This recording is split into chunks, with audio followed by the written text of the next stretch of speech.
Okay, it's 2025, and what we feel is that bikes keep getting more and more modern. Everything that comes in is now more flashy with more bells and whistles. But there are still a few companies, or at least most of them, will have one or two offerings for us retro heads. This video, we're going to try and figure out which are the best options within the retro motorcycles for 2025. So Nehman, let's do one thing. Yeah. Let's break it down between three segments. Call it like 500, 1000 and above 1000. And let's see what are the best motorcycles that we can choose from. We'll display the list that we've created on the screen. So let's do the 500cc. And yeah, you choose. So which will be your choice at the third number? So we've written down a few, I think around 10. It's slightly difficult to pick immediately. So I think Goan Classic is a good option. Is number 3. Yeah. Okay, show me. I want to see. Oh yeah. Let me choose the number 3 is... See, it's difficult, right? I'd put the Rebel 500 at number 3. Oh. But why do you choose Goan Classic at 3? So a few things, like the 350 engine is super reliable. And then Classic is also a very popular bike. But then for some reason I like the Goan more than the Classic because of the way it's made, and you know, there are certain fit and finishes that Goan, it just looks better. It's got spunk. Colors are maybe not my type. I can only go for maybe the blue or orange one. Yeah. But you know, even the rare fender. I'll tell you why I chose the Rebel at 3. Now, the Rebel is a very nice motorcycle. The only thing I feel is that when I saw it, I felt that it wasn't for everybody. Oh. In terms of if you're maybe taller than say a 5'9", 5'10", you'll feel cramped. And I also feel that Honda, I don't know why they take the Indian market a little bit of skepticism. It only has one color. Yeah, the black color, right? Yeah. I've seen a bunch of nice colors outside. They do everything nice outside, but in India they say, okay, only launch it in black. Maybe they're testing the waters. It's a motorcycle that needs to be customized the moment you get it. Yeah. And that's why I think it's a great motorcycle, but what they've done and what it offers, I don't think it's a number 1. Okay, so let's pick the second question. Okay, you go. Okay, so I'll pick up Guerrilla 450. So I just recently rode it. The guys were making a video out of it. So, you know, I just thought I'll ride it a bit. The looks are in the greatest. You know, and especially the color we got wasn't that great. But the bike was, you know, really pulling. Like I've ridden it very little, same. But it's a nice... You know, it just goes like when you compare it to the 400, let's say the Speed 400, Scrambler 400, this has more character. I know what you mean. The heart feel that we talk about all the time, this had more heart feel. I think I think it's a very nice punk. Again, a very nice modern take of what Enfields tried to do. Yes. Of course, not all experiments work, but that's why it's called an experiment. The Guerrilla was a very nice experiment to see whether something new can be created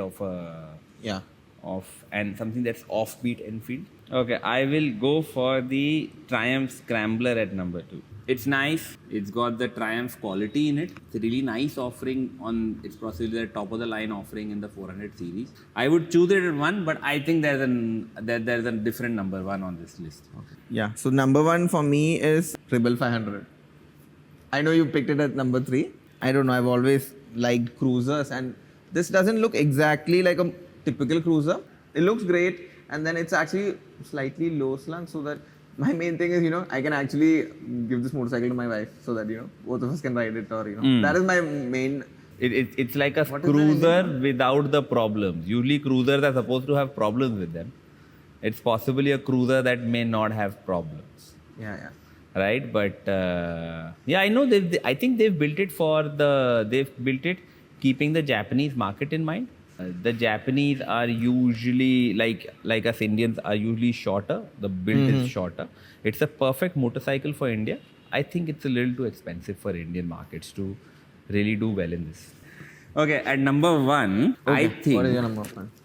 Is the other Honda, which is the CB350 RS. One bike that can tick most of the boxes for everybody. I don't know if there can be one guy who hates that bike, is what I'm trying to say. So this is I think the third motorcycle in the same engine.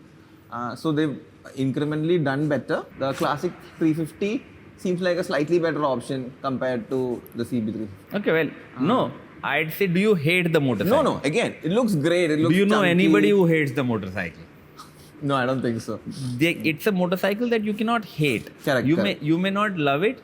There will be haters for everything else on this list, but there is no hater for a CB350 RS. So Sid, next is the below 1000cc category. I know, but I don't need to choose. Yeah. So But I don't think it's right to, like, as iconic as the Z900 RS is, I wouldn't choose it. As much as I like a single cylinder 650, I wouldn't choose a Gold Star. Like, I want motorcycling companies to really earn it.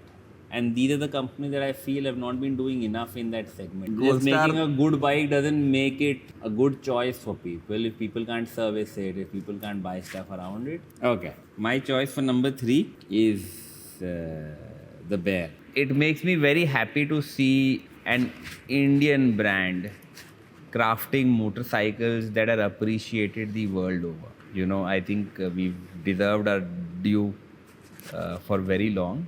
okay, so I think I'll pick up the Ducati Scrambler, and I really like the night shift one. Ducati Scrambler night shift. It looks great, and of course I've ridden a different Scrambler, similar engine.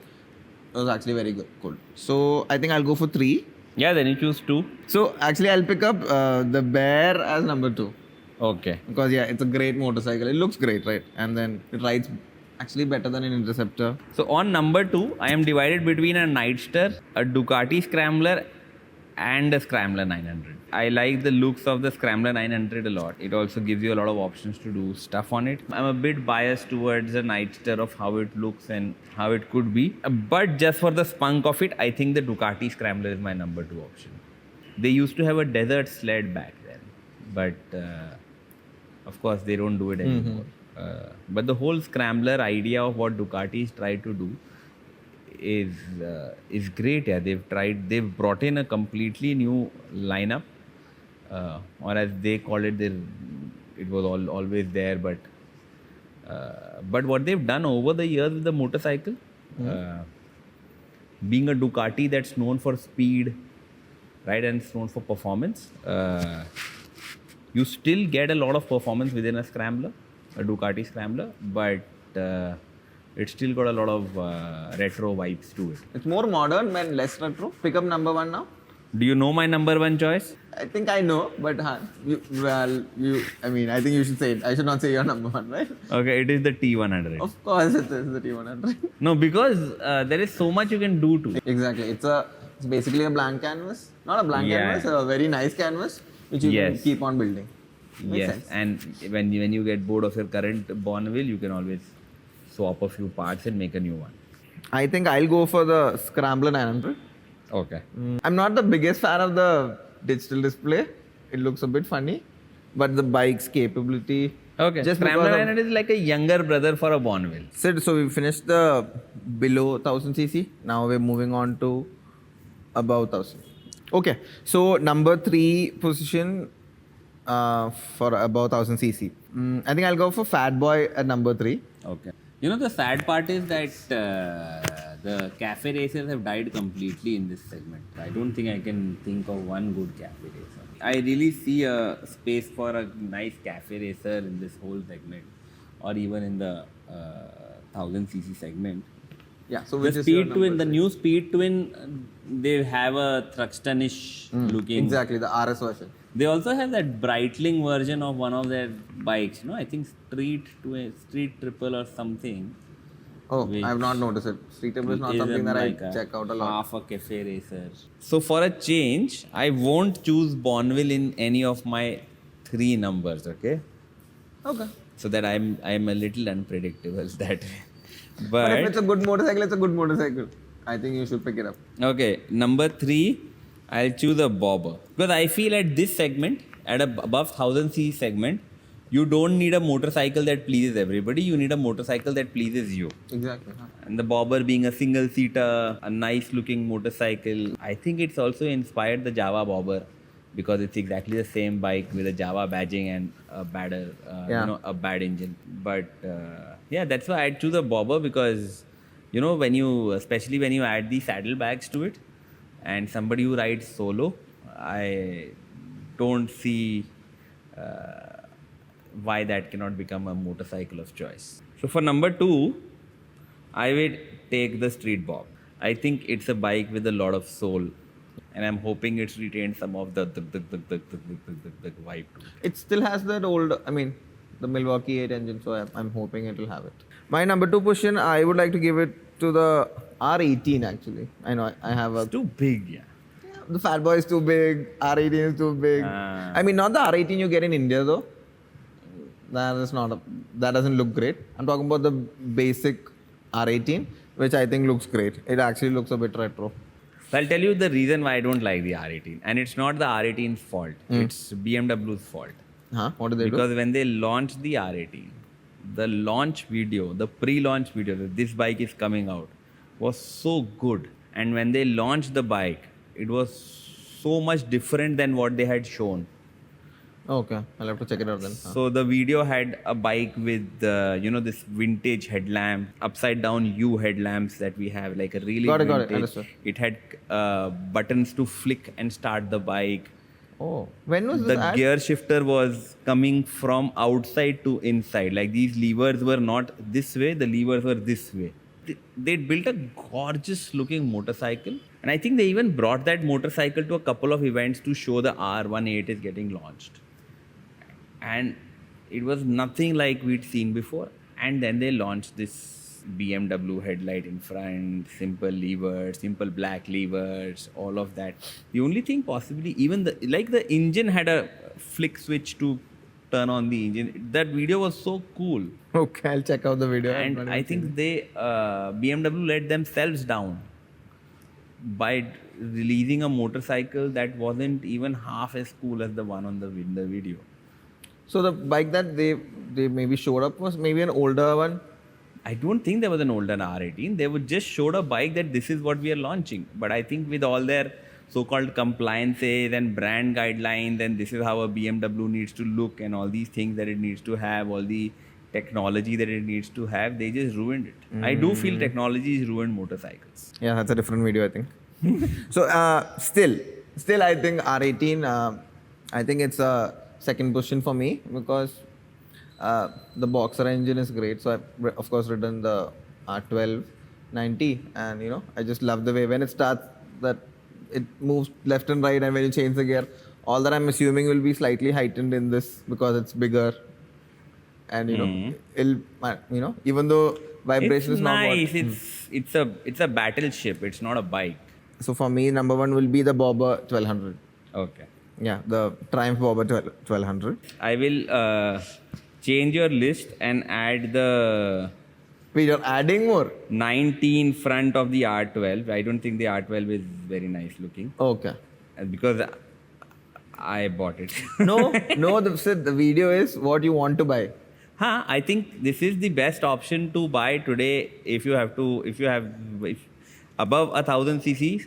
If I think there is one bike that's worth buying, is the R1290. Okay.